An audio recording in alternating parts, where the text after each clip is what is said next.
Yeah, I'm recording. Okay, I have a question for you guys. Which is, like, I know this is a difficult question to answer, but which would be that one show that you would recommend to somebody? Like they were like, okay, you recommend just one show. That's it. I'm not going to watch any other show. Just this one show. Tell me that one show. I'd go with Community. Wow. Okay. Gopika. I'd actually recommend like 3-4 shows, but yeah, Community is top first. No, we'll get to the 3-4, but we'll start with this. Yeah, Gopika. I think it would be a, I don't know. I wouldn't. It would depend upon the person actually. No, but Like I know. like the structure of the. Basically, I'm trying to ask which is the best show according to you.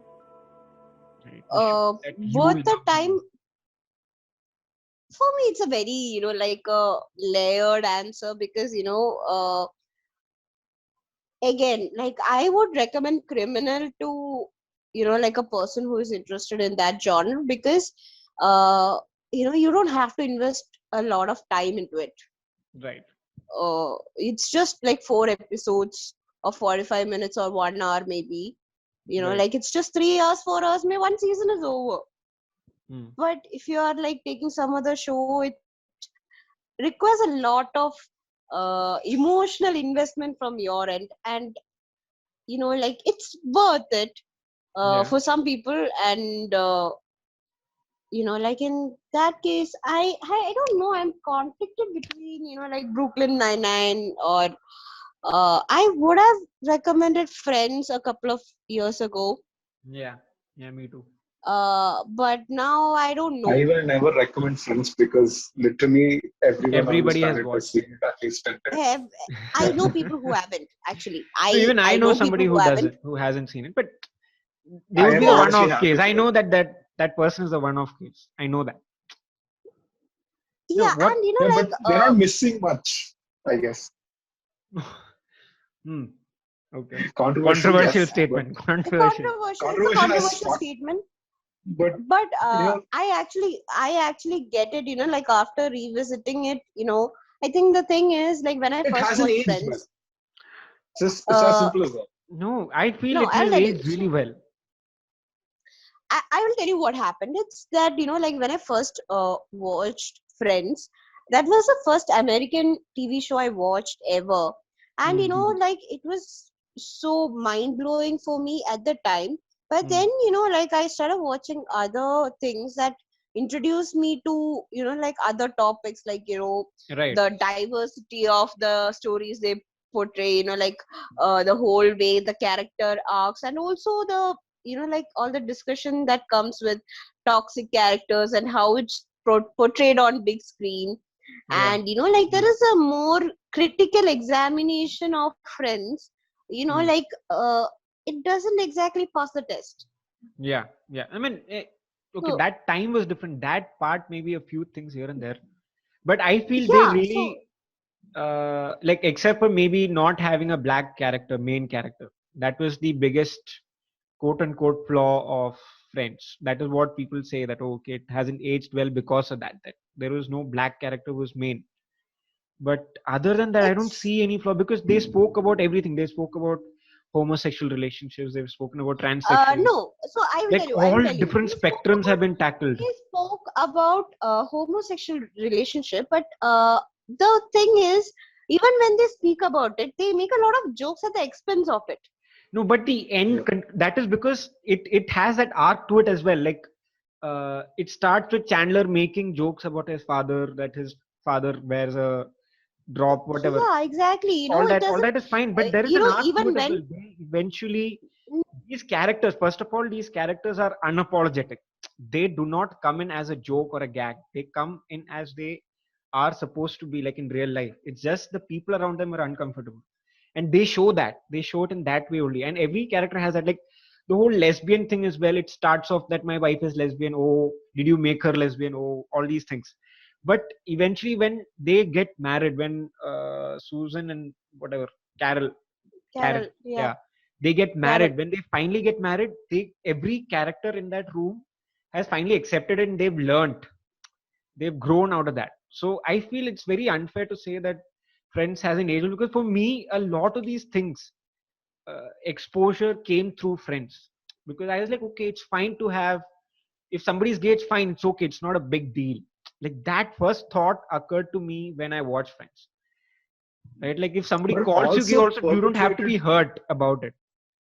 But a lot of the episodes also perpetuated like the wrong ideas in a very impressionable set of minds, because most of us grew up Yeah. watching Friends, and Yeah. for a major part of our growing years, we thought Ross and Rachel were like the ultimate couple, Nee, that's what I and said. They and are the that led most to toxic television exactly, relationship and ever. we made that Exactly.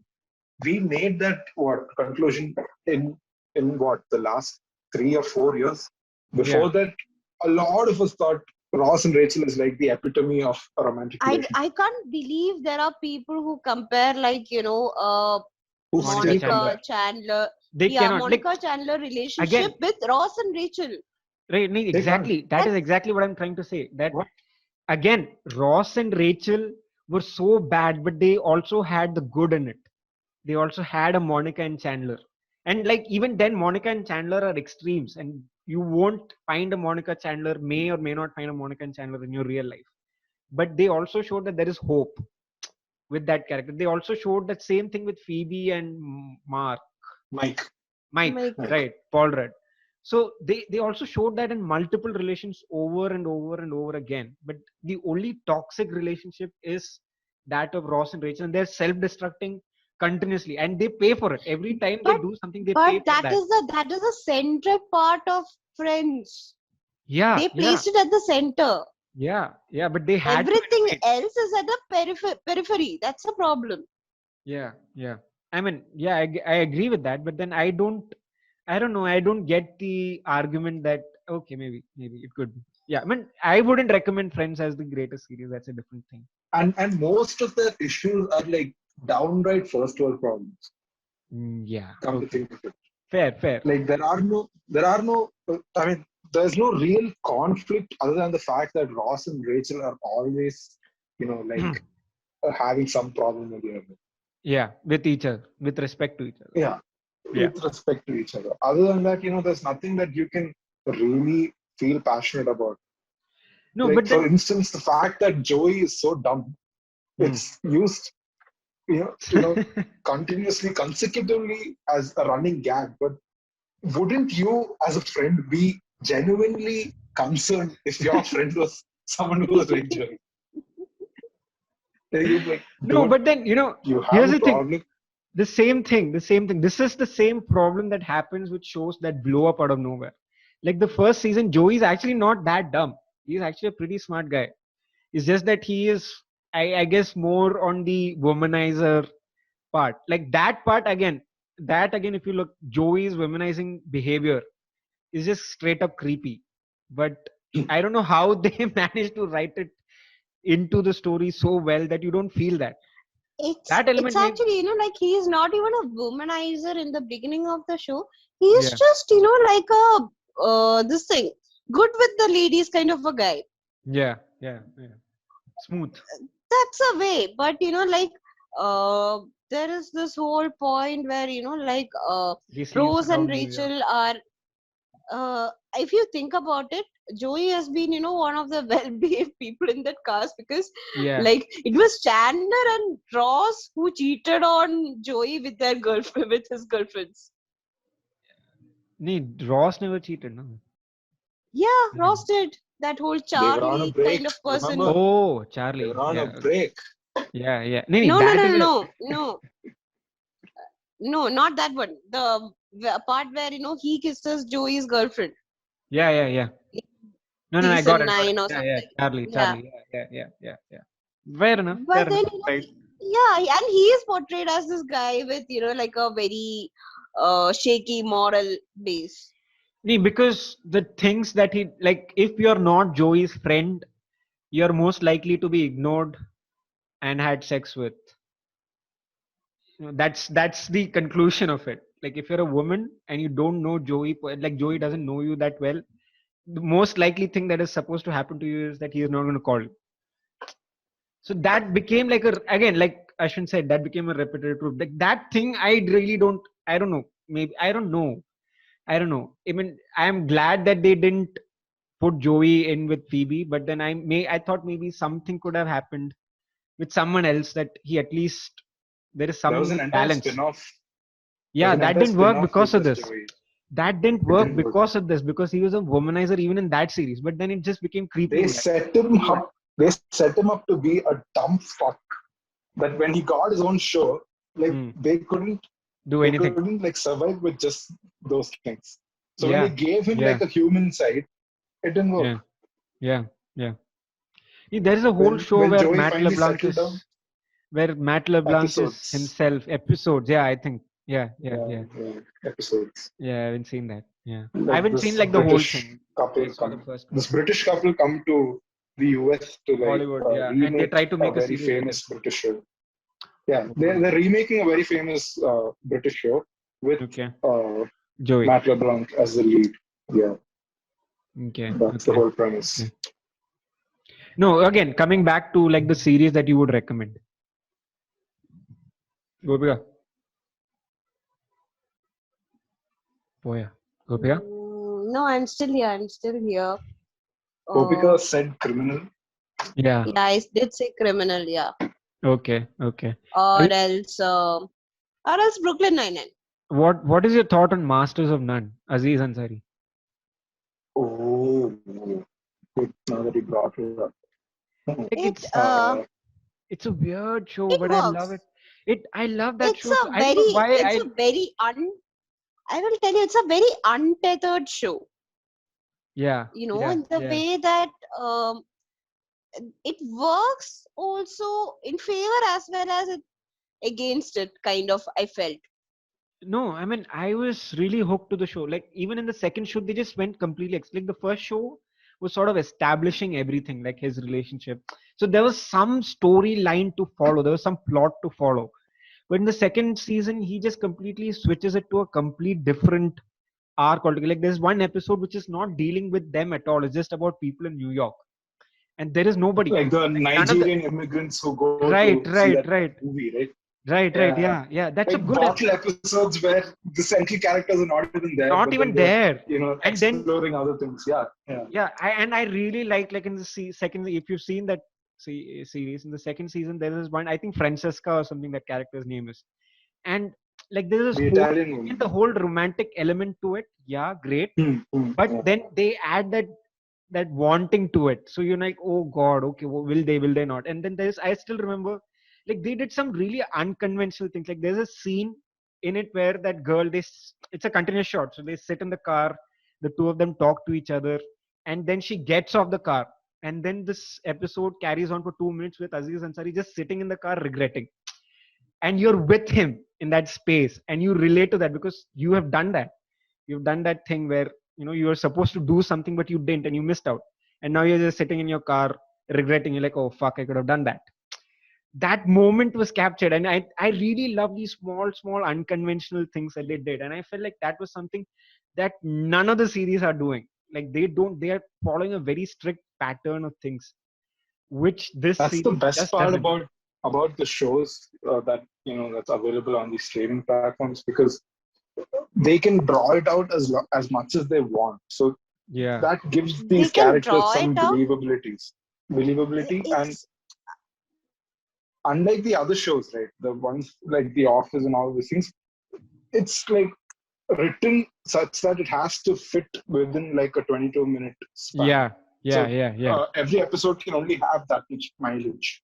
Or that much character development. But the thing with a show like Master of None, they've got like 8 somewhat bite-sized episodes, and every episode will have like a proper arc with like the character being developed all the more with every progressing episode.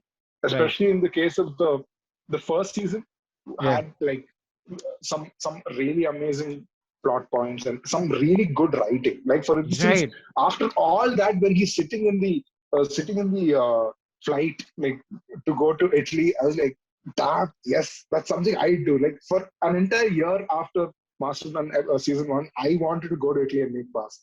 It was like that. Yeah, yeah. exactly. So, And it was That you, such a huge, like it was such a switch. You did not expect yeah, it. And I was really upset because you spent one whole season establishing one location, a set of people, a character, a relationship, and then you break it hmm, off and then you completely suspend everything and you go somewhere else. Like that is what I really love about that show. That they took everything and then they're like, okay, now you know this character. This is the only thing that you will have now. He's going to go into an unfamiliar space. Go. And then he goes and then and that he, is so close to real life as it can get. Like, yeah, although they have exaggerated some parts, yeah, for yeah, dramatic yeah, appeal, yeah, it is very relatable. yeah, exactly. Even the part about relationships, where the first season itself, how everything in a relationship changes and they take time for it. Like the whole montage was so that one episode is just montages of them going through things and the after effect, the aftermath of them breaking up and all of that is happening in the next episode. It's just that one episode is entirely dedicated to first month, second month, third month, sixth month, first year. Okay, now what? Now what? Now what? And you're like, oh, right, this makes sense because you relate to that part as well as you grow older or whatever. Your aspirations changes, your interests change, so the person you're with could also be in conflict with what you want. And I really enjoyed that a lot. I don't know, and I feel like that particular series dealt with romance, character development really well. I felt like that did it for me. Like it was a true coming of age series for a change. for me, I think the biggest reason why I might look forward to, like the third season that's coming up is, the fact that Aziz Ansari actually said there is nothing more to be done with this Right, character right, right. I remember. and Right. Yeah, yeah, yeah. he's like, he might have to get married or something for, some kind of an event to happen. And I felt that is so relevant with what is happening, Right, like in actual life as well. right, That right. there is nothing so much happening Hmm. except, like maybe the career shifts that happen or the marriage or, the relationship dynamics, everything. Otherwise, there is, it's a very normal thing. So they have now decided to shift focus on something else. Right, right, right, I like that part about it right. also. But what I find thing is like, I kind of binged it again Yeah, same. when I was in college or something, and I don't exactly remember a lot of things about it. Hmm. But like there is like when we talk about some other show, like in the central crux, it's not exactly one person; it's a theme Right. that happened, or like a collection of people.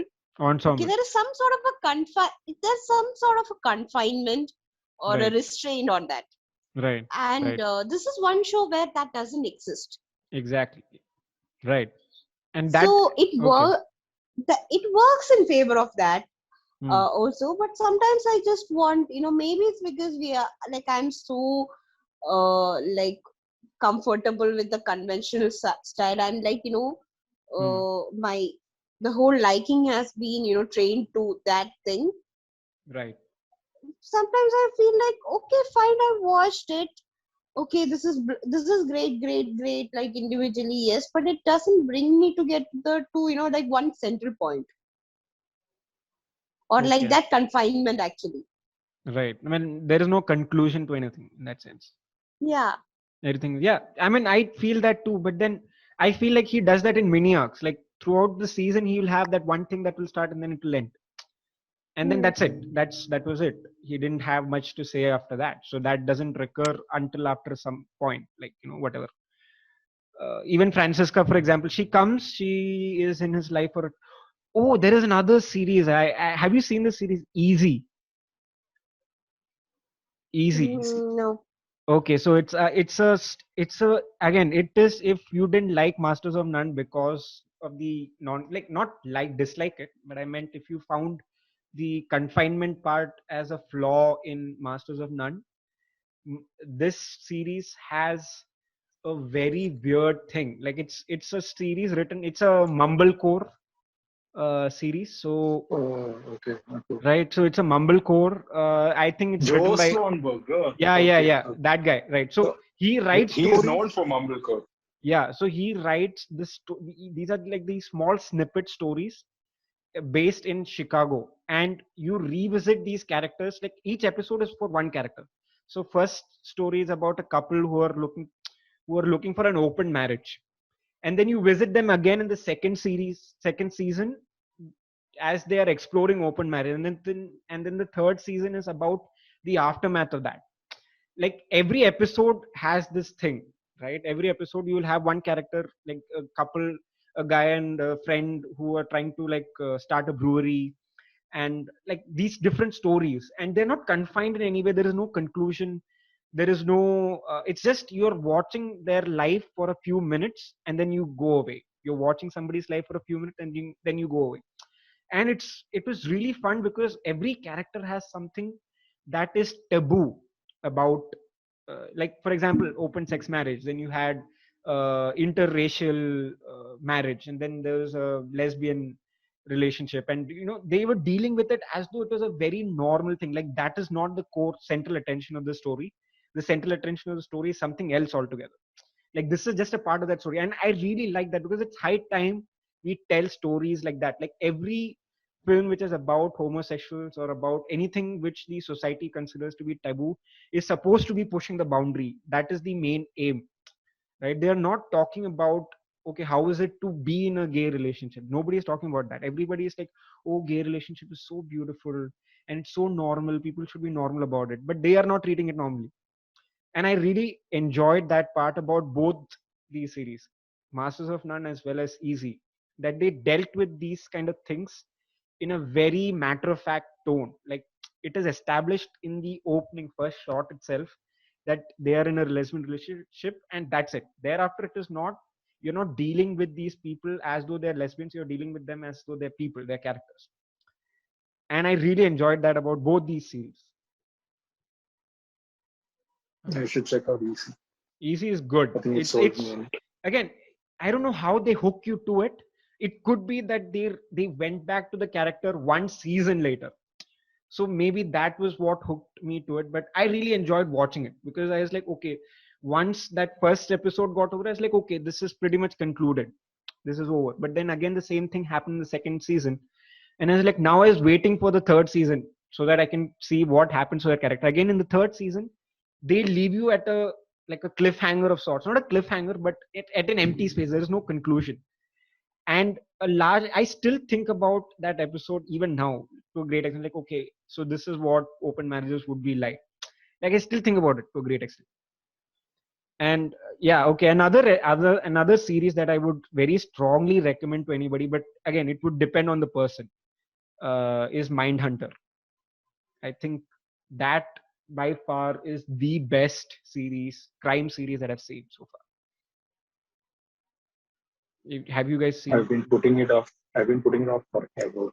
Yeah, I mean, Mindhunter. Like it's in my Yeah, you watch should list. not watch it if you're dealing with something. Don't watch it Restless. like as a, yeah. Don't watch it in like if you're really busy and you just want to watch something. Don't watch it like that. Like watch Mindhunter for watching Mindhunter. Yep. I think it's true for that genre, like Hmm. crime genre. It's not something that can like you just want to take a break from. That happens mostly with us is like we're just back home from work or like everything, and we just want to like break from the reality, and you want to. It's a source of escapism Right. actually, Right. and Right. when it's like something like Mindhunter or even the series Unbelievable. Right. Right. Yeah. Yeah. It's Yeah. just sometimes it just is emotionally Scarring. exhausting. Yeah. Yeah. Yeah, Yeah. scarring. Nirmala, it changes you. And It does change you as a person. Like my perception about people in general changed after watching both those series. Like I was really hooked. And when I was trying to write something on a similar line, I was going for what was happening in Unbelievable. And unintentionally, the whole thing about investigation and somebody not believing in the situation, that part really caught my attention, and I really liked that about that series as well. But it really, because it had an emotional impact on me, and I was really hooked to that season because I wanted to see these characters coming to the realization that this person was not lying the entire way. And they really they did a wonderful thing with comparisons in that thing. Like I feel like in writing, this is a very strong, I don't know if I've said it before as well, in writing this is a very strong tool of comparison, right? You, like for example, in fashion, there is Kangana Ranaut and then there is Priyanka Chopra, and in order to, both of them have a very similar trajectory up till the interval, right? Kangana goes off in that direction because she has nobody to help her out. She has no friends or anybody close to her to help her out. Whereas Priyanka is, somehow she manages to escape because she has a wonderful support system of friends and people who still believe in her and who are nice to her. So she bounces back. Right, the same thing happens in this series as well. This one character, one set of obviously, which is very obvious in the story. The one set of policemen don't believe because they're men and they don't get it. And then there is another set who are women, and they go out of their way to prove this case, and they take so much effort and build such a strong case against this person. And then when the final character comes in and he sees all of these things, I mean, I really loved that stark change. Like that, for the first time, I realized that you can write a character change within a scene with something so powerful. I mean, I really enjoyed Unbelievable in that part. It had a very emotional effect on me uh, because like even when she is proved right, they go to her and he says, "I have compensation and all of these things." She is Her reaction to it seems so real to me. I don't know why. Um, Yeah, it was. yeah, it was a very real reaction. Like I really felt bad for her, and I almost had tears in my eyes because uh, that whole, like, they I was showed crying everything throughout the about whole thing. it. Was, I think it was a wonderful series. Like again, the comparison was a very strong tool in the story. They keep going, like one side is progressing towards the investigation, you see the other side decaying and going into hell and going through hell rather. So I really enjoyed that a lot. Yeah. Yeah. So, Yeah. one thing I actually wanted to ask is like, why do you think we are all so much into binge watching series after series? The hook. Writers write The hooks fact that for it's you. readily available and the fact that you don't have to wait an entire week, Yeah. Yeah. all those things. I mean, No the ads, writers have thank God. designed it that way. Now, if you pick any Stranger Things, for example, okay, every episode ends with a cliffhanger. It compels you to watch the next. Money Heist, same thing. Every episode is designed such that it will end at a cliffhanger, and then you're, oh, okay, now I have to watch the second episode. Right? Even the first episode, the first episode So, ends. The first episode ends in like a cliffhanger. So you're like, oh, I have to watch the second episode. And by the time you're too invested, you're like one thing that I wanted to ask was, what do you have commitment phobia to a series, like any series? Like I think I'm As in, sort of circling back to so Gopika's many, question. so many shows that I've like kept away from watching is just because of commitment failure. Yeah, exactly, But exactly. there are times when I'm like I'm too tired to watch a movie, so I just start watching a show. But then suddenly it's 3 o'clock, and I'm like in the ending of like the first season. So I Right. like the way I he up, puts it. I yeah, didn't want to watch a movie which would have ended yeah. it, like given me total closure in 3 hours. I No, I would I rather didn't invest have in a I series. didn't have 100. I didn't have like 100 or like 200 minutes. I mean, I didn't have 1.5 hours to spend on a movie, so I was like, okay, I'll spend 45 minutes on a show, I will like spend one episode. months. I will spend months. Uh, Invest months in a series. Yeah. No, commitment phobia is real because like we are circling back to Gopika's question as to, and we didn't answer that question completely. Like, what is the minimum threshold for a show? What, according to you, is your oh, again we are on 10 minutes. Okay, what is 10 the minutes minimum? to go Yeah, fine. okay, yeah. Yeah, the threshold. I'd say if it's like a long ass episode, let's say 45 to 50 minutes, I'd give it 2 episodes. If it doesn't Right. work for me, it probably by then they've already set like the tone and what the show is going to be about now. Because if you have like close to 2 hours and you can't do it, then the rest of the show also you pretty much can't. Right. For me, it depends upon the length of individual episodes. And the overall length of the series as well. Overall length of a series matters a lot to Yeah, me that also actually. matters a lot. Breaking What Bad. what Anything- I've noticed is no series should be allowed to go for more than 7 seasons. Hmm. I feel, Hmm. 7, Hmm. even 6, Hmm. ended by 6, Right. because then that is You're one stretching point where yeah, they're stretching it. Yeah. Okay, Yeah. and especially like if I see a series that is Hmm. like where each episode is 1 hour long, Yeah. and I have like 10 seasons of it, it's At least just 3 seasons in that is bound to be bullshit. Yes. Which is what I've heard. I've not seen Breaking Bad, so I don't know if it is true or not. But I've heard Breaking that. Bad is awesome throughout, Okay. except for one episode. Except for one bottle episode, Breaking Bad is awesome throughout. So is Better Call Saul. Okay. Like Nee, it's a what spin-off, I've heard, spin-off of Breaking Bad. like I know exactly what she's saying. Like Breaking Bad is the typical case. Those who have been seeing Breaking Bad since season 1, they are fine with it because it will not take them 6 months, 6 to 8 months out of their life, because you have to commit to a show and you cannot watch anything else. And you will be it's a crime drama. It's a whole thing. There's going to be emotions in it. So you are going to invest so much time, and it's a laborious task to finish a season a series that big, right? And I in kept that, it aside for 3 years.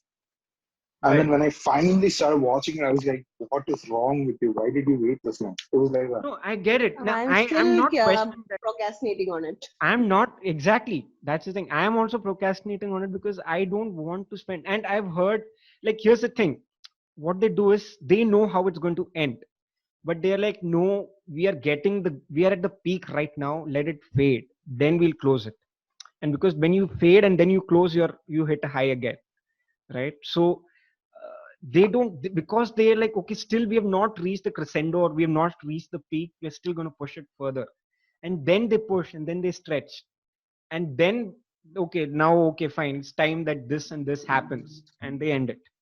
So like she said, Gopika said, the show should end like typical life cycle is around 7 seasons. And I'm talking about prime TV, like television, cable TV era series. Like Netflix should end in Breaking Bad, 3 to 4 only had seasons five, itself. Netflix five series. seasons. Five 6. seasons, and each episode was like, no, 5 seasons. 5, Hmm. yeah.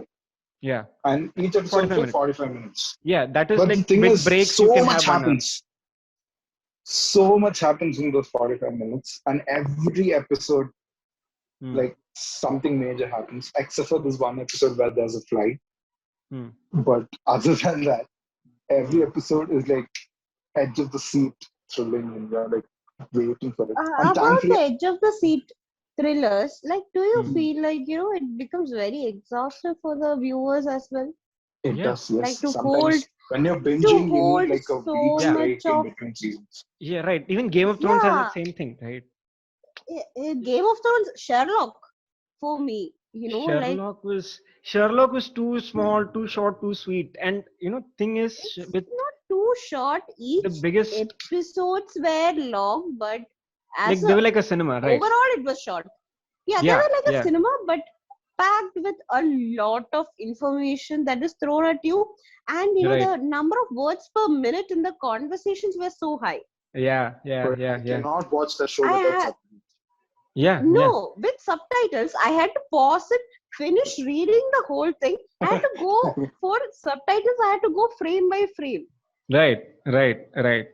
Yeah, yeah. No, That is one of the what I feel the biggest flaw with Sherlock is the time between the seasons, because every time you spend, like the first season was a shock because Sherlock was not presented in this way ever, right? Except for maybe House was the only series that experimented with Sherlock in that way, in that sense. But The other than that, eccentricity. yeah, other than that, no series was, none of them were experimenting with the current, like modern Sherlock. What will he do? and then they peaked with season 2 because season 2 happened like in immediate succession, and they had the best, like that second episode, I forget the name, one with Irene Adler in it, I forget, okay, whichever it is. Mm. I think I that am Sherlock. I am Sherlock wala. Oh, that was the best episode ever conclude, like the end. For me, The that was the third best. season didn't have the payoff because we had to wait for so Yeah, long. and for it, Magnussen then was we not were good. expecting so much. Yeah, and then again, I still remember when third season was about to come out and people were expecting what will happen. There were so many fan theories about how Sherlock is going to come back that they could not match up. And again, same thing happened with season 4. They brought the Moriarty thing, and then okay, they did a good thing with the Christmas special. I don't even remember what happens in season 4. Exactly. I don't remember Exactly, the which one sister was comes. third season. Sees sister comes. There's a sister, Redbeard, and all of that. I don't exactly What happened to your remember light? What happened? He just went into some other universe. He went into interstellar space Silhouette. travel wormhole. Aurora effect. For me, the thing with such series is like I get confused. Like I don't have the intellectual capability to store this much of information. Like Right. I have watched like season 1, 2 multiple times. I Yeah, don't know yeah. which thing happens in which season Yeah, or yeah, yeah. anything. I don't know where he dies. Like I know he dies, he comes back, everything.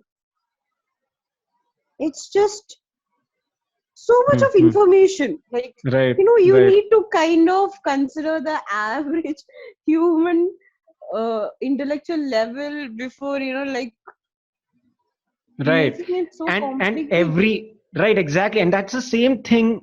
Like this is the same problem with every writer who writes a complex story, right? Christopher Nolan, same thing. Like Yeah. Tenet's biggest flaw is that it's too complicated. That's it. Other than that, it's a fun film After to a watch, point, you don't even care. mind blowing and all of that. But then Yeah. it's like, Yeah, exactly. okay, it's That's the mind thing. If bending you and all make of it you more, get it, but then it's just, oh, okay, it's just Christopher Nolan being it's Christopher Nolan. gimmick. That's it. Yeah, it's a gimmick. Yeah, Exactly, it becomes a exactly. gimmick.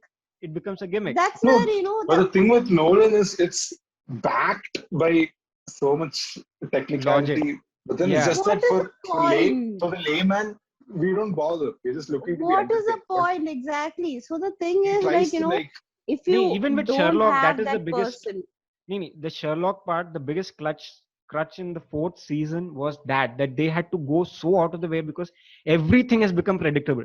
Like Sherlock has explored every nook and corner, every predictable, plausible twist that is possible has been done. Now they've done the gunpoint. Okay, gunpoint. Watson is at gunpoint. Molly Hooper is at gunpoint. Mycroft is at gunpoint. All of that has been done, and they had to revisit that in the season 4, and what they I'm couldn't saying is build. basically, And like Moriarty writer again. sits Moriarty down was so and then he's formidable, thinking, and he's okay, such what can I do so good, possibly so well different written this that none time? of the And characters feels like could ever I have match to that level exhausted of all the antagonism. options. Right. That Like is the even point where Magnussen end the was you show. like, what was End season the yeah, two? show. you should That's stop. nothing. The Exactly. only, Yeah, you should I don't know, stop. even I will remote Right I there. will come okay back to twist the was whole The only point of thing I this remember from Halloween season heist 3 in is Brooklyn Money Nine-Nine. Right. Okay. Mind Palace. Right. Yeah. I don't I'm remember other anything. than that, Like you nothing. feel like He shoots Yeah. the guy people in are the going to leg and predict that's it. everything Hmm. and everything has been explored. I feel like they should totally not do a Halloween heist episode in season 8 because that would be the change. That is the only change they can do. Right. The only Right. change you can do about something would be to not do that change. Right.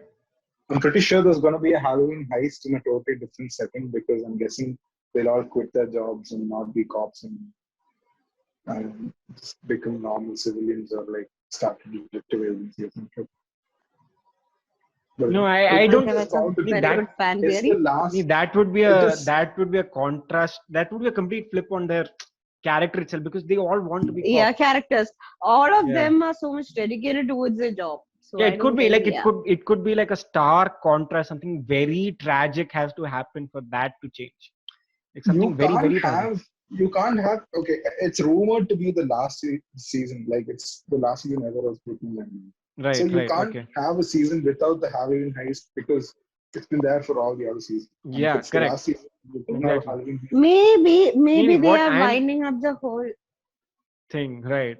What they could do, or possibly, is that they could just like there's some leak in the office, and then they have to go and sit somewhere else, and now they have to do the heist, right? So it could be something like that. I agree. No, no, no. Some Even if change of they setting. change the setting, even if they change the The setting, premise has to, there is yeah. always the predictability that, one of the characters plan that whole change in situation. Yeah, They Yeah. have done that also. yeah. Obviously.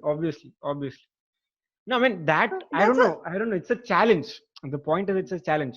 Now, coming yeah. to this part about concluding a show, I felt I have not seen the end, but it is rumored that Seinfeld has the best season finale of The all time, worst. The worst scene or the finale of all. worst. Right? It's a very polarized reaction. Like a lot of people find Seinfeld to be the best because, and he says it in one of the interviews. I think Ricky itself, he's like, they were talking about Office. So in Office, he says, okay, what do you think was the best part about Office? Why did you work on Office?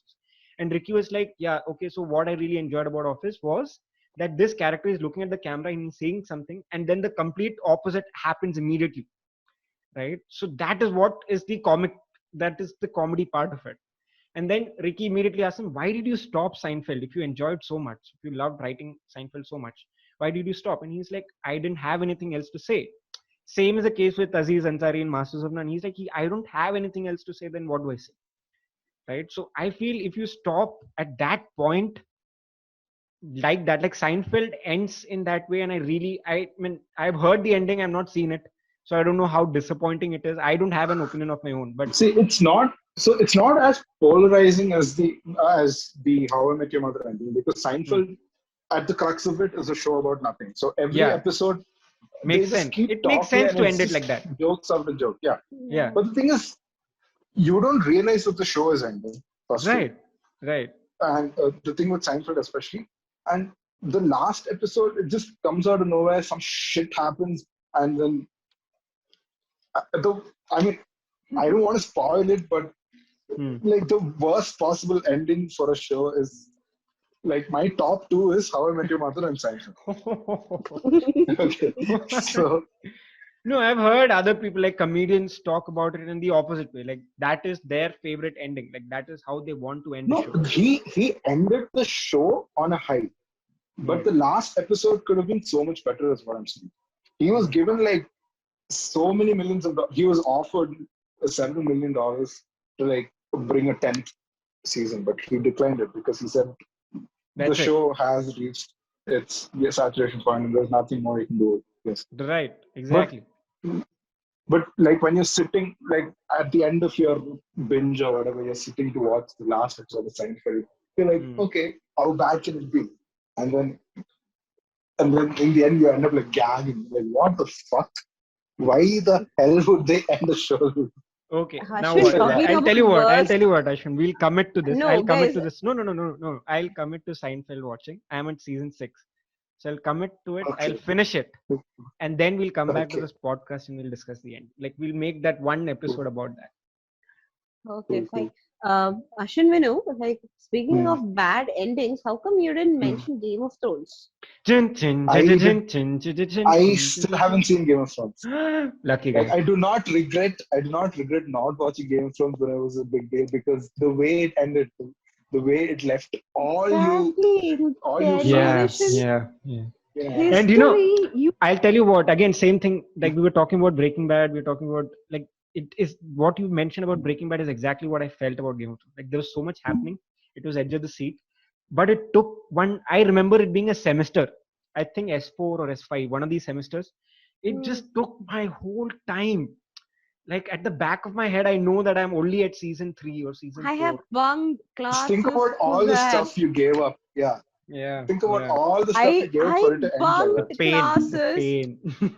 I know. And then, like I remember I was staying in hostel and I would actually beg my friends from other hostel to just drop me off that pen drive, because they have got that like episode Season. as and when it released, and you just desperately want to watch it before somebody spoils it for you, because somebody is going to do that. Okay. And like everybody's in a frenzy, and like so much you have put into it, Right. And even the last season, Right. okay, I was actually in office, and I was working till 1 o'clock, 2 o'clock. Right. Okay. Right. And then, like, I wake up early in the morning Hmm. to, like, I guess it was around 6 o'clock or 7 o'clock, the torrent was out on Mondays, Hmm. actually, at least. So, like, I plan my entire Sunday accordingly, that I will be able to wake up on a Monday morning at 6 o'clock, so Hmm. that I could watch that thing before somebody would spoil it to me in office. And for me to put in that much of effort and then see what I actually saw Yeah. Yeah. was way more than disappointing. But I don't know, I was so conflicted about it. No, there are May serious flaws, like gaping holes, right? And There not are just gaping holes. It's holes. it's it's not a hole. It's a crater. It's a huge It's fucking crater in the middle of the story. No, what? you know I You know I what? think I'll I tell you think I what saw the that pain coming. feels like. No, no, no. I I think I'll tell you what I the think pain I feels saw like. that coming. No, I Surya, the thing is, for me, I saw Yeah, that coming. yeah, yeah, Okay, yeah, yeah. I knew that, like, with the 13, like, the final two seasons together were supposed to be 13 episodes. They had to conclude such a, it was Massive an arc amount. with Yeah, such a massive radius, actually, yeah, that yeah, wouldn't yeah. come together anytime soon. That's Right, the level in which it was going. right, Okay, right, for them right, to conclude it in 13 episodes, I knew right. it was going to be disastrous, but Yeah. I thought the show creator would somehow pull it off. Hmm. And it's just, for me, more than like being so much their fault, and them destroying the whole thing, I was like, they just failed to meet the expectation, Right, and failed to meet the extreme high expectation which they themselves are responsible for. right. Nee, what I felt was the show peaked with Battle of Bastards. That's it. With that, everything was done. Secondly, one thing that I've heard, I've not read the book so far, so I don't know about this, but I believe that season six is the first part where, I mean, season six onwards, he's ahead of the book, right? So now you don't have dialogues or plot points and characters that are from the book, so they don't have that playground. Like they had this massive library of things from which they could select portions that they liked and then build on that. But in season 6 they only have a thread, like maximum what they would have, what could they have is maybe a draft or a manuscript that George R.R. Martin may have shared. That's it. They don't have dialogues, they don't have characters, they don't have anything.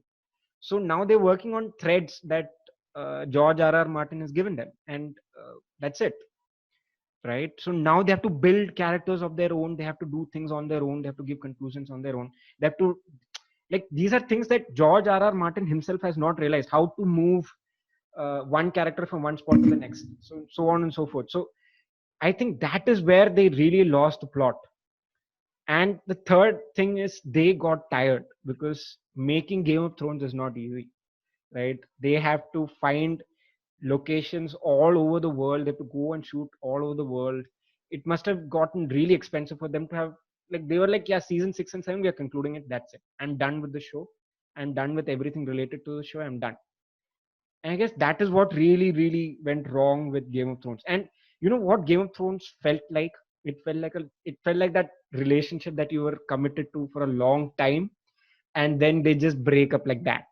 Like you were like, yeah, It, this is it, this is the one. And then that person just goes like, I'm sorry. I don't know why it's ending. No it's not you, closure. it's I'm not, me. yeah, it's not you, it's me. There is no closure. I don't know. I just fell out of love. Bye. And then they drift off. And you're like, fuck. ഇത്രയും കഷ്ടപ്പെട്ടത് എന്തിന്?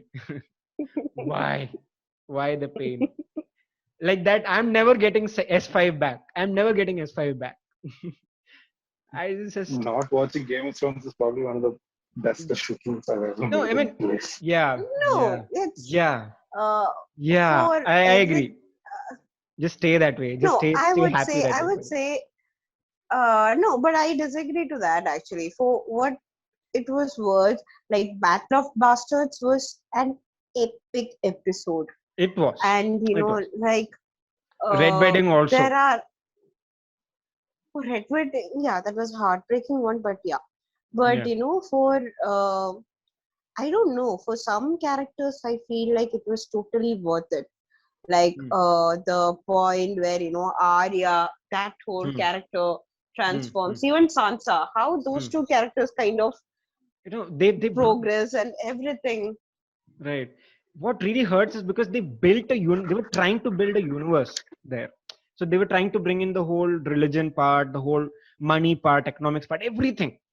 And then they just say, in the last season, they just let go of everything. Like the dragon just burns the whole shit. That's it. There is no religion. Ha, gaan marao, jala do. Bank, gaan marao, jala do. Everybody gaan marao, jala do. Bas, just burn the shit out. And then that's it. Everything is just crumbling and falling apart. And you're like, literally, that is what is happening with the series. Everything's just falling apart. Literally and Yeah. metaphorically, yeah. Yeah, it's just horrible. It was bad. Yeah, I mean, Ashwin, I wouldn't recommend Game of Thrones even in my, like, if I was like, if even I as a remember revenge, I wouldn't recommend. I wouldn't long ago recommend. in college, like just to see what the heck was all about, I downloaded everything and I started watching the first episode. And something about it made me not continue past like the second minute. Yeah, And no, ever no. since then, I haven't If you revisited it. have peers who are only talking about that, or if everybody is hooked to it, like if you're out of your classmates, if 40 people have I know. I already guess, seen it, yeah. and then Maybe they're it was coming a and discussing social about it, and necessity. you feel Yeah, you feel yeah. isolated. You're like, oh, okay, and then you see all those Thankfully, episodes, and then you go like, yeah, oh, Patlobas, which was awesome, because it becomes a talking point, and then you get in on things. So for that social For me, validation, it's awesome. Yeah. I had my And then the sex like part about my sister and brother-in-law, like kind of hooked to it. So even in the family, we were just talking about Game of Game Thrones. of Thrones. Yeah, yeah, yeah, yeah, yeah. I remember I You're was at a lucky if family you. function. Yeah. I mean, if you I was in either a you even either Ashwin had some like supernatural willpower in play, or he just had peers who were apparently, I not did. really impressed with Game of Thrones. Like, yeah, okay, Game of Thrones chalta hai. It's okay. So then, okay, it's fine. Like for me, the same thing is with Breaking Bad. Like my peers, the people that I interacted with on a daily basis, they didn't really care about Breaking Bad. So I didn't inversely, I like conversely, I didn't care about it. And then that spread to others, right? My friends. So I don't know. In my case, 90% of the conversations I have about Breaking Bad with other people is me trying to convince them that it's an amazing show and you shouldn't miss it. And it's I think nothing when like it Game of comes to Thrones. It's worth your time. Yeah, when okay. it comes to Ashwin, I Hmm. feel like that is true about any show, because like you name any I show, have taste. he will I always have taste. he will always be the first one to have watched it. Right. Yeah, yeah, That is yeah. my experience with interacting with him. Like any show, he Hmm. might have already watched it. He has an opinion about it. He has an analysis of the whole thing. It's all Right, ready. It's all right. well documented I and watch stored. it before it becomes A cool. big thing. Yeah, yeah, yeah. That's Before it why Yeah, blows I'm not. out. Yeah, Yeah, yeah, yeah, yeah. yeah. No, yeah. I don't know why, but for me, I watch series thinking like that. Like, for me, I was like, Masters of okay, this series will break the frickin' internet. Easy again, same thing. Frickin' internet will be demolished with this. But then nobody has seen it. So I'm like, oh, okay. And then I put I a know. post. I kind of I get that I I feeling. put I put a post on Instagram for Masters of None. Like I was excited, and I really thought that somebody would have watched it. Not one guy is like, what is this? Idenda, what is that? I'm like, array, bhai, you're missing out. Go watch. And then I get into The that thing Surya with Master of recommending None mood. was Master of None. So I liked Aziz Ansari's character in Parks and Rec so much. Okay, Tom Right, Haverford. So right. I like started following him a lot. And so when I found out that he's doing his own show where he's writing and directing and all that, I was like, damn, this guy has that range. So Right, I started watching and I got hooked because right, it spoke to me at that level. And it was right. so unexpected of someone like Aziz Ansari to like And I produce that show. I just remembered he has his own parents in that show as Yeah, themselves, and yeah, Yeah. they're they good pay actors and themselves. they're funny They're people. so good. They're not even professional actors. Right. Like They're it's just being literally their themselves, and first it's role just ever. so funny. It's so It's so funny. organic the way he brings them in and the situations that And he then the puts way they talk, like they have himself. an accent, and the Yeah. way They they have talk, it's not just an Indian accent, it's actually a South Indian accent they a have. very Tamil. specific It's Tamil. way they Yeah. talk. Yeah, yeah, They're yeah, from yeah, Rameshwaram Yeah, or something. yeah, yeah, yeah, yeah. But yeah. I guess, like what I felt, one thing that was a little bit confusing for me was, uh, the way the naming in that character was, Hmm. his character's name is actually Dev Shah, Hmm. and, like he's a Muslim. So it was Yeah. just a little bit So, confusing, maybe I, because I know how the things are actually in India, and I know that right. a Muslim No, guy is very improbable to we have a name Dev. Dev Shah. Right, right, right, Yeah, right. Dev. So, it was just like that was a very confusing part. And I guess I that mean, was one place where, he kind of went wrong also. maybe because I don't think Aziz ever lived in India, so he wouldn't know. Yeah, so he just Right. doesn't Yeah. know exactly Yeah. the nuances that goes into naming, like Hmm. how name just by the name, like if you're actually an Indian, Right. just by the name, people kind of identify you, where Right. you are from, Right. Right. Right. Right. and your whole thing, your caste, your religion, everything. Right. Which And is weird. yeah, and for a show that, like especially I guess the first season is so much about his parents, Diversity, his their culture. Yeah. struggle, Yeah. Yeah. Yeah. yeah, Yeah. culture, everything. For that to have that one big gaping hole, like Right. that loophole in that plot was just a little bit, annoying for me. Maybe I have not noticed it, or it didn't bother me that much. I guess I don't yeah, remember it it didn't anymore. Most bother likely. me much either. Yeah. Yeah. Okay. One thing that I realized, I just I don't know where it came in my mind. DJ Novak or BJ Novak, who Hmm. the guy, right? Office. Yeah, Office, right? yeah, He's the Ryan. Office, creator as well, Ryan, Ryan. right? Ryan, yeah, Ryan. And I realized that He's a Ryan is also co-writer there or in something. Inglorious Bastards. Yeah. I didn't Yes. know. I didn't So realize was that. Yeah, he's the little man or whatever. I saw him first in Inglourious Yeah, Basterds. Inglorious I've seen Bastards. this guy somewhere. Yeah, no. I have seen that film. I've seen that film at least 5 times before I'd seen Office. Then I watched Office. I never realized it was this guy. Then I watched Inglorious Bastards again because it was one of those films that I recommend it and then I sit and watch it with that person. That's what I do with Inglorious Bastards. So I watched that film again and I came to that scene, and then only it came. Up till then, it was not there in my mind that this is that guy. Like they don't show him also, I guess. I don't know. Yeah. So yeah. Okay. One last question, and after that, I think we should wrap up. I promise it's the last one. What is your thought about comedians writing shows? Like Ricky ho Some of gaya, them click, some of Singh, them don't. Some of Pushpavalli. them click. Yeah. That Uh, So should far, all the shows I've seen that's written by comedians have, you know, something. I have liked. Like for instance, Louis C.K. did that one show, right? Right. That is, yeah. I was talking about that only. Horace, and I forgot No, that his is an exclusive show. I name. think that is only there on his website or something like that. Yeah, it was really good. I have not It seen was that. really good. Besides that, yeah, Aziz Ansari for Master of None. Yeah. Pushpawali was good. Yeah. Yes. Pushpawali and Better Life Foundation was amazing. I have That's not one seen show Better that- Life Foundation. Oh my god. I think no, this is the It's- second time we're discussing this.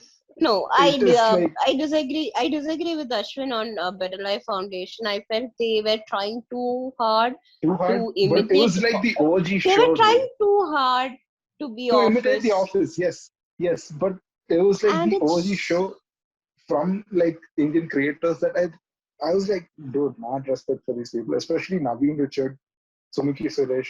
Like, they made Kanan Gill likable for me. That was like a really good thing. Kanan Gill I is don't a usually- very likable person. I know, but Kanan then Gill, at that where does point, he at come that in? point, Where does he he's come in there as Better that Life Foundation? rich brat who has to like do an internship or something. Oh in yeah, the yeah, NGO. yeah. The first season, yes. Yeah.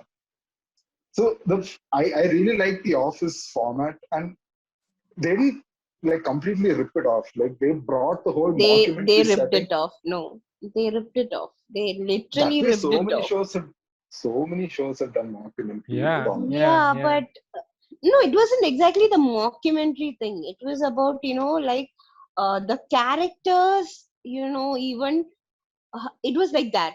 Like, Hmm. you had a character that mimicked Dwight I'm of all guessing things. Naveen would be that guy. No, Naveen was mimicking Karun the Kumar Varun or Kumar Michael. Varun.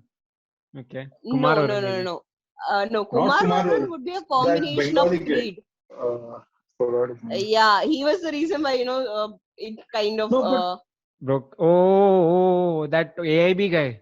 Utsav yeah, Chakraborty, that guy. Chakraborty. That is why that Yeah, show Yeah, stopped. Okay, I was wondering why it yeah, stopped. that's the reason why. Yeah, that's the Okay, reason why okay, that okay, thing. okay. That guy was being Dwight, Hmm. and like Naveen Richard was being Michael Scott, and then Hmm. you have Kumar Varun being, somewhat like kind of a Creed character. not Creed. He's a mix of uh, this guy, Oscar and Kevin. Oscar, he's an accountant who's like Creed, who's shady. Oh, Okay. yeah. Okay, Yeah. and Okay. you have this one random character who is kind of the naive person intern, and then you have then Sumuki's character is this Central straight character. character, Right. not central. She's not the central character. Naveen Richard is the central character. Okay. Okay. Okay. So it's like the whole setting was so Honestly, much for me, it so was similar. genuinely Then funny.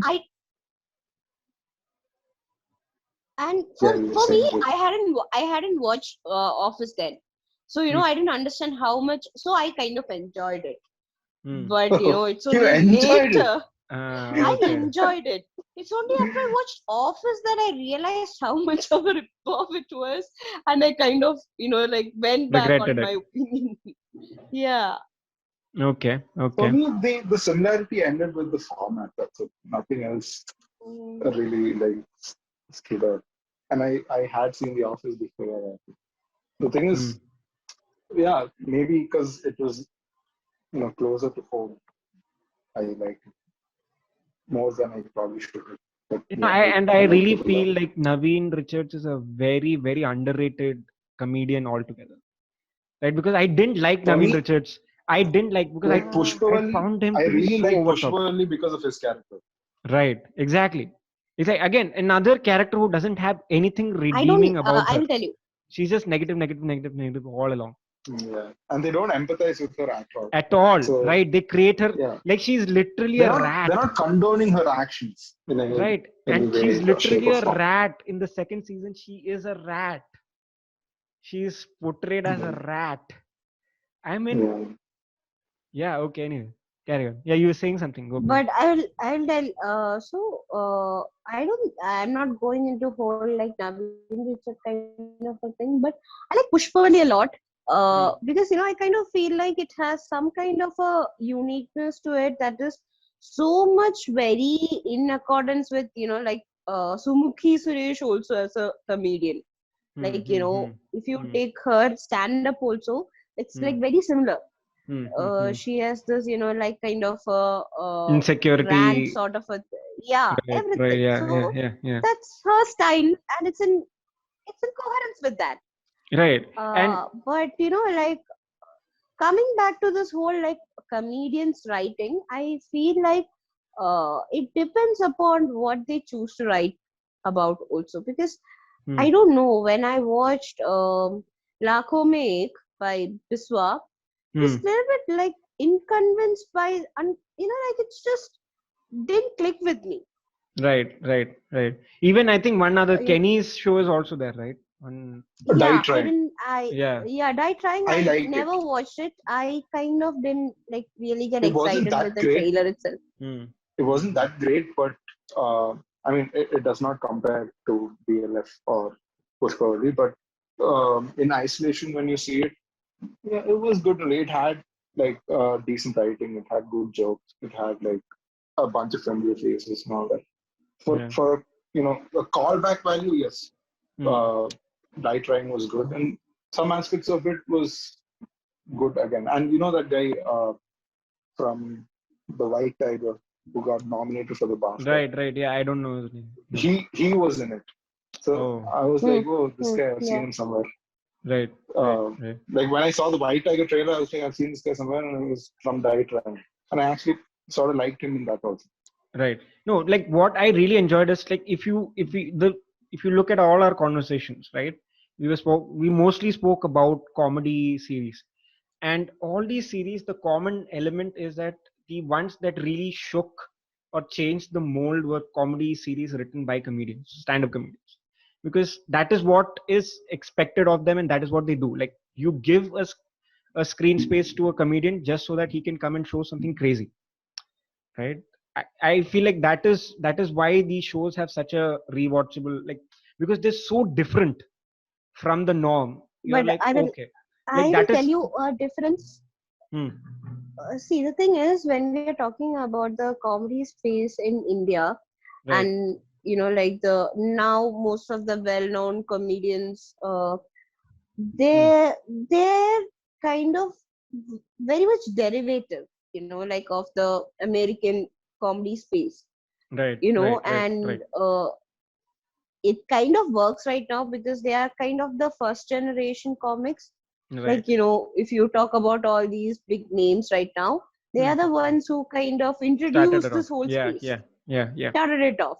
So yeah. it works.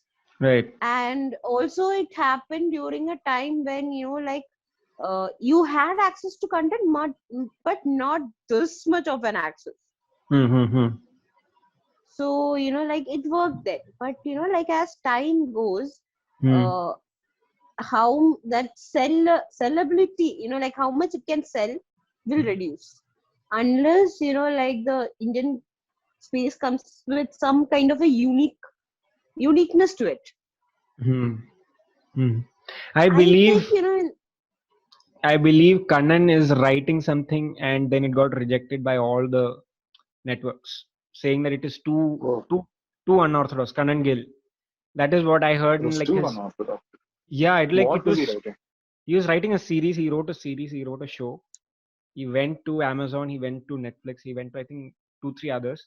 They all rejected, saying that this is good. This is path breaking. This will change everything. But we are not doing it because it's too path breaking. That is what he What? claims. He claims that. I don't know. I don't know. When once that series comes, then we'll know. But yeah, Maybe he'll produce it himself. hopefully. I don't know. I think like I like the series called Little Things, especially Right. for its Yeah. Yeah. Yeah. second and Dice Media. third season. Yeah. Yeah. Yeah. Dice I Media. saw it when it It's was not. on Dice Media, not on Netflix. Yeah. Like I saw Yeah, it me that time. too. Yeah. Same. Oh God. Again. Yeah, 10 minutes. Yeah. We for have. when it was on YouTube. Yeah. Yeah. Yeah. And I remember watching it. Then I was like, this is too cute to be true. Yeah, this And is too then, cute. That's what. yeah, And that then was my. second season came, Right. Right. Right. Right. I remember that. Yeah. Yeah. and that's where like the conflicts got very real, and it went from cute to realistic, Right. Exactly. Exactly. and like it became very layered and like textured. And then third season also, it was the writing became more matured. Right. Right. The guy is writing himself. Dhruv Segal. Yeah, Dhruv Dhruv Segal. Segal. Right. Right. Dhruv Right. Yeah. Segal. So that's also like, so that is one of the Indian series that actually worked for me. So Hmm. coming back to this question, like, do comedians actually make good, like, do they create very good? I don't know, Hmm. Hmm. Hmm. Hmm. because a series Still in a very that nascent has, stage, probably. Yeah. Yeah. yeah, Maybe. Maybe. I think we are just, like, the Indian space is kind of just starting off right now. Hmm. It Hmm. hasn't Hmm. exactly, we are just, like, uh, we are in, there is still big influence of the conventional TV soaps on, Right. Break like, that for mold has us to be now. broken. Yeah. It needs to break down, and like there needs to be more content, and like it's happening, but then it's only after a few little bit more that we can have more examples to like kind of validate these hypotheses. Right. Right. Right. True. Either they So should like go, either they should go by their current whatever it is that they're doing and write a comedy series that is Hmm. somewhat like Seinfeld, Hmm. that follows them around their everyday life, or they should go completely against type and Do something different despite altogether. them being comedians, they should probably do a show like Breaking Bad where everything's like evil or like it's a thriller or Like something like that. Pushpavali is in a way that like it is not a comedy. Yeah, After a point, it stops it's being. not. It's It's a not an very outright serious, comedy. It fucked up is. series. It's it takes a very dark turn for that matter. Sometimes it's like a Yeah. mirror towards society and all of that. That way, the Hmm. writing team of Pushpavali is like top notch Right. because Exactly. they've got standards. Right. And they like you cannot. The best part that why I came to that question was that because the job of a comedian is to be unpredictable. He has to do something on stage. He or she has to do something on stage to shake you out of that state of inertia and get you into that laughing mode, right? So he has to do the unexpected stuff. So when a person who's conditioned to think like that writes a story, they will come up with some really good unpredictable stuff, which is what Pushpavalli is, which is what Seinfeld is. A lot of I these series they keep going back to that because two things. Another is introspection. A comedian has to keep going back to his own life and experiences to come up with good jokes. So again, introspection is another element that they pick, which again a lot of these shows have. Like they go back into themselves, they look into themselves, and like it for me, Pushpavali also seems very real because it seems like Sumukhi would do that, but it's just one of those things that Sumukhi did not because she is a normal person. She didn't do it, but she thought about it, and now she's writing about it. Right? She thought that I would do this, and then she wrote that. That's it. That is what really works for Pushpavali. Like a boyfriend left her, so in her mind she's talking, but not she even boyfriend. whoever in her mind she like I should stalk him like this, but then she wrote it down instead of doing it. Maybe I don't know if she does or not, if she is a No, person like I that or will tell not. you the Hmm. reason that Pushpali actually stands out is, like if a guy does this to a girl, we have Hmm. a very clear definition of this being a Bimokal. crime and, like crime and, like there is a definition to it. Right. Okay, Right. when, like because women are always portrayed as this vulnerable kind and, like stalkers always affect them. There has Right. never been this kind of an angle where, which portrays women as someone who is capable of inflicting harm on Hmm. somebody, Hmm. Hmm. like causing harm to somebody, them being dangerous and stalker and, creepy and everything. It is not something that has been very much explored in Indian space, actually, if you think about it. Right. Because Right. all conventional and, like even the upcoming things are focused on, still maybe empowering women characters, Right. Right. Right. Exactly. but not exactly this angle. Correct. Exactly. Like every women centric film has to be about empowerment. Every Yeah, anything that is taboo, anything that is marginalized, if it is brought in a cinematic universe, it has to be that theme is the hero. Instead of the characters, instead of the people, instead of the story being the hero, it is the theme that is hero. Like Chapak's whole thing about Chapak is just the acid attack survivor angle to it, which is why I liked Uyere because it takes a slightly different. Like even then, here also the theme is the hero, but still it was not made the hero. It was like they built a story and then they worked on the theme. They worked the theme into the story slowly. But Chapak just goes in directly face first into that theme. And it's a very sensitive subject. They have to deal it that way. Everything I agree. But my point is there needs to be a story before you attack. Like it is high time we stop doing that. We stop telling stories about these kind of people who are on the like a spectrum which was not explored before, and we have to start talking about how they feel instead of just going for the theme, which is I think what we need to, I don't know, which is, I think a great I gray feel a area. lot of that has to do with the lack of duration when it comes to it being, a film. But Hmm, hmm, hmm, a hmm, theme like that when it comes to a web series or something that's a hmm. longer format might have more leeway in terms of Right.